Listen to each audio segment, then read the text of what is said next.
आप देख पा रहे हैं कि यहाँ कौन सी जगह है। जी हाँ दोस्तों, ये वह जगह है जिसमें छत्तीसगढ़ के महान संत परम पूज्य गुरु घासीदास बाबा जी ने आत्मज्ञान की प्राप्ति की थी। जी हाँ दोस्तों, ये वही पर्वत है जहाँ पर संत शिरोमणि गुरु घासीदास जी ने यहीं पर बैठकर तप किया और वर्षों के तपस्या के दौरान उन्हें आत्मज्ञान की प्राप्ति हुई।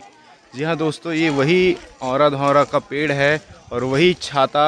पहाड़ है जिस पर बाबा गुरु घासीदास जी ने बैठकर आत्मज्ञान की प्राप्ति की और संपूर्ण छत्तीसगढ़ और संपूर्ण विश्व को एक समानता का पाठ पढ़ाया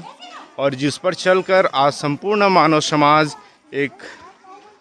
सामाजिक कार्य को एक प्रोत्साहन दे रहा है। इस प्रकार से दोस्तों बाबा गुरु घासीदास जी ने यहीं से ही अपने आत्मज्ञान की प्राप्ति की और संपूर्ण विश्व को एक संदेश दिया